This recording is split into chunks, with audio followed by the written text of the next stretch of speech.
За би өчигдөр хууль зүйн байнгын хорон дээр тодорхой саналууд дээр саналаа бодлогоо илэрхийлцээ.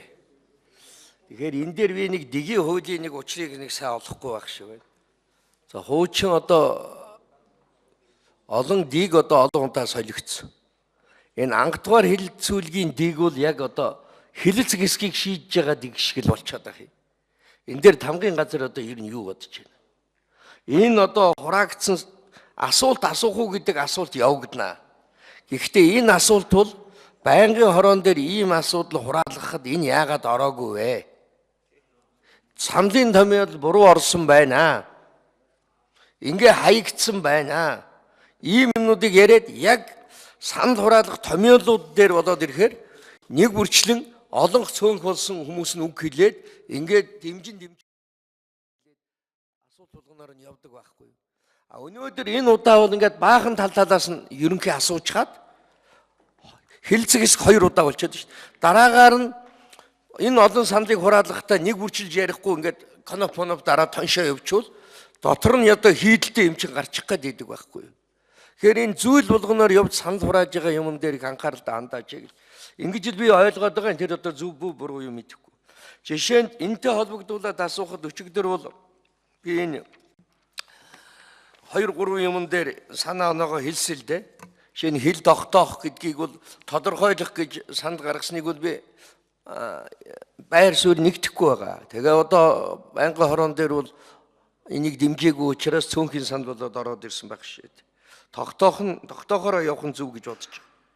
Хоёрт нь тэр орлогч тийм асуудал хэрэгсэн орлогч даргатай байна гэдгийг ажлын хэсэг дид дарга нартай гэж үгээр оруулж ирж байгаа байхгүй.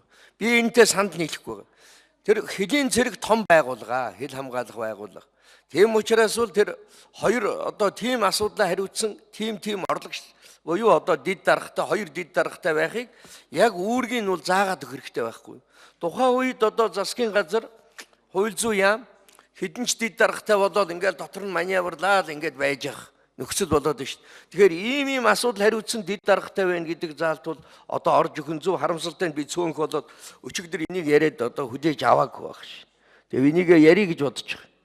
За дараа нь хэл орчмын нутаг дэвсгэрт байгаль орчин амьтныг хамгаалах чиг үүргийг холбогдох байгууллагатай хамтран хэрэгжүүлнэ гэдгийг хасагдсан. Энэ бол энийг хасагдах учиргүй заалт гэж ингэж бодож байгаа. Гэхдээ энэ яагаад одоо энэ хэл олон улсын гэрээ хэлэлцээр ч одоо байдаг байгаль хамгаалахын байцаагч үнэлэхтэй байдаг байхгүй юу? Манай энэ хэлийн очруудын дарга нар юунууд чинь хэлчид хэл орчмын нутаг дэвсгэрийн байгаль орчин хамгаалах үүргийг олон улсын хэлийн дэглэмийн гэрээгээр хүлээсэн. Байгаль орчны байцаагчийн үнэлэхтэй байдаг. Улсын хэлийн дэглэмийн агуулгад хэл орчмын байгаль орчныг хамгаалах үүрэг тусгагдсан байдаг. Тэгэхээр энийг тэгвэл хэрэггүй юм бол яах гэж засгийн газар төсөлдөө оруулж ирсэн.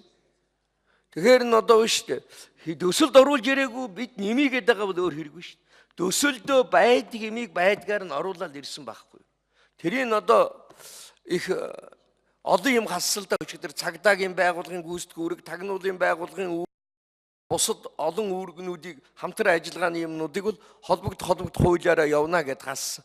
Ууланд тэднээс бол байж ивэл иргэд тэр байгууллагын цөмөөрөө хаана хариуцлага мэдэрж яхад бол хэрэгтэй маш чухал заалтууд хасагдж байгаа өчигдөр. Тэгээ ерөнхий хууль тогтоомж гэдэг уутрууга хийгээд холбогдох хууль тогтоомжид нь байгаа гэдэг. Жирийн иргэд хууль хэрэгжилж байгаа түүнийг сахин биелүүлж байгаа хэл орчмын нутгийн иргэдээс ахуулаад хүн болгон тэрийг мэддэг байх ёстой. Улсын хэл хамгаалтын чиглэлээр энэ байгууллага ийм чухал үүрэг хийж байгаа юм шиг гэдгийг хэлийнх нь хуулинд нь харин илүүтэй гол суулгаж өгөөд бусад хууль нь хэлийнхээ хуулиас иш татаа суулгаж өгвөл илүү одоо үр дүн эренбийн дараалал ашиг сонирхлын эренбийн дарааллууд илүү болох юм а гэж ингэж бодогдож байгаамаа. За энэ мэтлэнгээр бол би зүйл дээр нь бас ярих асуудлууд байгаа. Тэгээд зарим нэг зүйл дээр нь бол хариу авъя гэж ингэж бодож байна. За Батнасан гэж хариулъя.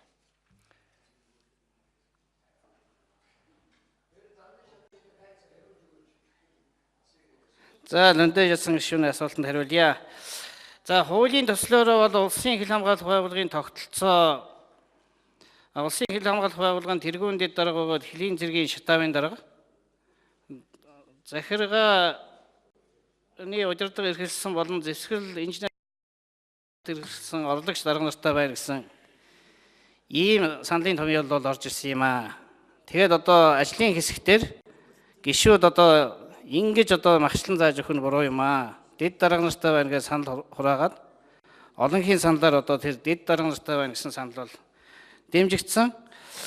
Зүгээр хил тогтоох, тодорхойлох гэдэгтэй бол би тантай бол санал нэг байгаамаа. Энэ бол яг нэр томьёоны хувьд бол хил тогтоох гэж явах ёстой. Гэхдээ одоо улсын хилийг тодорхойлох гэдэг саналын томьёолоор олонхийн дэмжлэг авсан гэдэг хэлийн яамдын чигүүргийн хувьд бол өчигдөр хууль зүйн байнгын хорооны хуралдаан дээр бол энэ асуудал цөөнх болоод одоо дэмжигдээгүй. Бусад одоо мэрэгжлийн чиг баримжаатай асуудлыг сэргэлэн генерал нэмж хариулах уу?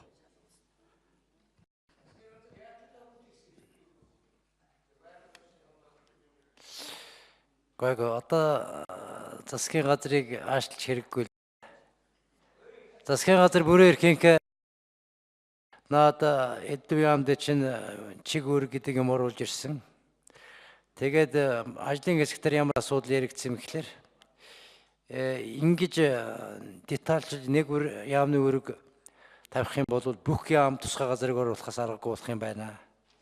Жишээ нь хэлийн бүс зурвалт 20 цэрийн дэглэм тогтоол шүлхий гаруул яах вэ гэх юм бол хөдөөж авах яам яах юм гээл нэмж оруулах шаардлага гарах юм байна гэж үзээд тэгээд ерөөсө гол хуулийн сайдынх нь чиг үүргийг төсөлтөнд тусгаад үлдсэн тэр засгийн газар сайд нарын асуудлыг тэргүүл Монгол улсын нутагт төвсгэр юм чинь тус тусын хуулиар бүр эрхийг хэрэгжүүлэх зүйтэй гэж үзжил хуймх томьёол оруулж байгаа.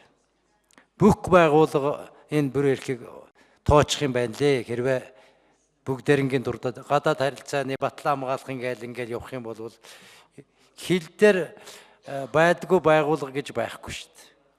Хууль нь хүрдэггүй. Ийм л учиртай санал хураагдсан. Тэгээд гишүүд явцын дунд ярина үстэй. Юуны тухайд тэр генералын уран тооны тухайд бол хуулиар албан тушаалын уран тоог тоочин бичгэн зохисгүй гэж үзсэн. Одоо ингээд энэ хуулиар эхэлчих юм бол дараачийн хуулиуд дээр нь тийм албан тушаалын генералууд байна ингээл хууль болгон дээр нэ баахан генералын уран тоо бий болгосон юм бий болчих гээд байхлаар нь ажлын хэсэг зохисгүй гэж үзсэн. Ийм л учиртай байгаа. За цогцлбан гишүүнээс